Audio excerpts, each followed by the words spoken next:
Welcome friends, this is a fun lecture of journey of law. हम लोग अपना पहला लेक्चर रिकॉर्ड करने जा रहे हैं। हमारा पहला लेक्चर फैमिली लॉ बेस्ड है। फैमिली लॉ में sources of Hindu law cover करे जाएंगे। तो basically there are two sources of Hindu law. पहला सोर्स एंशिएंट सोर्स, दूसरा मॉडर्न सोर्स। एंशिएंट सोर्स चार टाइप के होते हैं: Shruti, Smriti, digest and commentaries, customs. Modern source legislation, judicial decision, equity, justice and good conscience. Firstly ancient source हम लोग cover करेंगे। Ancient source से सबसे पहला सोर्स श्रुति। श्रुति सबसे oldest source of Hindu law है।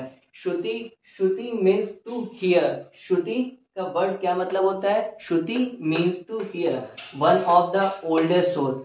बेसिकली क्या कहा जाता है, हम लोग एक अपनी डेली लाइफ से उसको लिंक कर सकते हैं। पहले कैसा होता है, पहले हम लोग कुछ सुनते हैं, फिर उसको हम लोग समझते हैं, फिर दूसरे से हम लोग उसको कहते हैं जाके। तो यही एक तरीके से हमारा एंशिएंट लॉ का कॉन्सेप्ट भी है। एंशिएंट फैमिली कैसे हिंदू लॉ आया है। पहले श्रुति, श्रुति मतलब हम लोगों ने पहले सुना क्या होता था। पहले हमारे जमाने में पहले सुनते थे हम लोग। फिर हमारे चार टाइप के होते हैं: ऋग्वेद, यजुर्वेद, सामवेद, अथर्ववेद। फिर आगे हम लोग पढ़ते हैं स्मृति पे। स्मृति स्मृति मीन्स टू रिमेम्बर। स्मृति मतलब क्या क्या होता है? रिमेम्बर, जो हम लोग ने पहले सुना। मतलब श्रुति से जो हम लोग ने सुना, अब स्मृति में हम लोग क्या कर रहे हैं? Remember, to remember. हम लोग ने उस चीज को रिमेम्बर किया। अब स्मृति हमारी बेसिकली दो तरीके से होती हैं: धर्मशास्त्र एंड धर्म सूत्र। फिर थर्ड हम लोग की one of the important sources आता है डाइजेस्ट एंड कमेंट्रीज। जो भी हम लोग ने इसमें सुना, श्रुतिज में, स्मृतिज में याद किया, अब डाइजेस्ट एंड कमेंट्रीज से उसको हम लोग स्प्रेड करेंगे। One of the important source of Hindu law is digest and commentaries. मतलब कि हम लोग ने श्रुति सुना, स्मृतिज में याद किया, और डाइजेस्ट कमेंट्रीज से हम लोग उस चीज को स्प्रेड करेंगे। One of the important source इसलिए भी है क्योंकि हिंदू लॉ का जो कोडिफिकेशन या फिर इंटरप्रिटेशन डाइजेस्ट एंड कमेंट्रीज से ही आया है। तो हम लोग का digest and commentaries one of the important source है। फर्दर हम लोग पढ़ते हैं कस्टम्स पे। तो अभी तक हम लोग ने क्या क्या पढ़ा है? तीन सोर्सेस। पहला सोर्स क्या था? श्रुति, स्मृति, तीसरा डाइजेस्ट एंड कमेंट्रीज। श्रुति का मतलब हम लोग ने जो सुना, फिर स्मृति का मतलब जो याद रखा, फिर डाइजेस्ट एंड कमेंट्री हम लोगों ने जो सुना, जो याद किया, वैसे वैसे हम लोगों ने उस चीज को स्प्रेड किया। तो हम लोग अपने फोर्थ मोस्ट इम्पॉर्टेंट सोर्स पे आते हैं, जो कि होता है customs. Customs basically are known as a rituals to be followed by the people at a large. मतलब कस्टम एक तरीके से प्रथाएं होती हैं, जो प्रथाएं अपने समाज में चली आ रही हैं, जो कि पीपल उसको फॉलो करते हैं। तो कस्टम्स को हम लोग क्या कह सकते हैं? एक तरीके से रिचुअल इन इंग्लिश, और हिंदी में हम लोग प्रथाएं जो चली आ रही हैं। कुछ इसेंशियल कंडीशंस होती हैं कस्टम्स की। They are basically some essential conditions. कौन कौन सी? देखो, कस्टम्स के लिए क्या क्या होना चाहिए। सबसे पहली बात, it should be followed bye a public at a large. मतलब कि बहुत अच्छे खासे पब्लिक उसको फॉलो करनी चाहिए।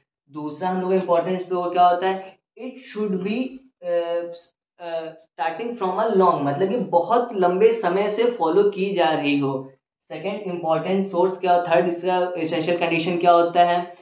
It should not it should be of public interest eight a large. मतलब कि किसी भी पब्लिक के इंटरेस्ट को ये हर्ट ना करे, किसी भी सेंटिमेंट्स को हर्ट ना करे। तो हम लोग का ये कुछ इसेंशियल कंडीशंस थी कस्टम्स की। अब हम लोग एशियंट सोर्सेस से बढ़ के अब हम लोग अपने आते हैं मॉडर्न सोर्सेस पे।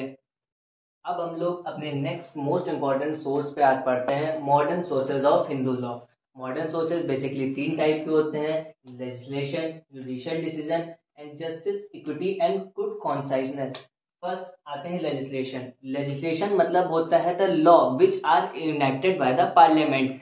Basically, it is one of the important source or the modern sources because it gives the codification to the law। ये हम लोग को हिंदू लॉ का कोडिफिकेशन देता है। लॉ जो भी पार्लियामेंट से बनता है वो कोडिफाइड होता है, जो कि तुम्हारे लेजिस्लेशन के अंडर में आता है। ये हमारा one of the important source इसीलिए कहा गया है क्योंकि ये हम लोग के हिंदू लॉ को कोडिफिकेशन देता है। सेकेंडली हमारा important one of the important sources आता है जुडिशियल डिसीजन। जुडिशियल डिसीजन का मतलब ये है decision to be taken by the court, मतलब कि जो भी डिसीजन आए हैं कोर्ट्स के on the basis of sources और द लॉ, कोई भी जो आते हैं हम लोग के डिसीजन वो भी क्या होते हैं हम लोग के इंटरप्रिटेशन, मतलब कि फिर लॉ बाइंडिंग होते हैं, लॉ बाइंडिंग नेचर पे। इसको मतलब कि इसके decision to be followed by the lower courts, ये हम लोग का जुडिशियल डिसीजन आता है। अब आते हैं इक्विटी जस्टिस पे। अब इसका मतलब क्या होता है, ये हम लोग का सोर्सेज है, इसको हम लोग बेसिक लॉ ऑफ सोर्सेज भी कहते हैं, बेसिक लॉ भी कहते हैं।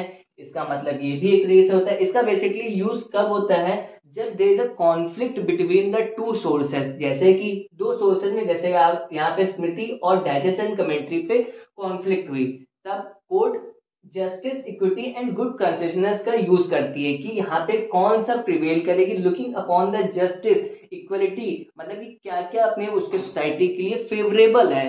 तो हम लोग का one of the important sources में डाइजेस्ट, इक्विटी एंड गुड कंसेशनस भी आता है। यहाँ पे हमारा सोर्सेज ऑफ स्कूल्स का लेक्चर समाप्त होता है।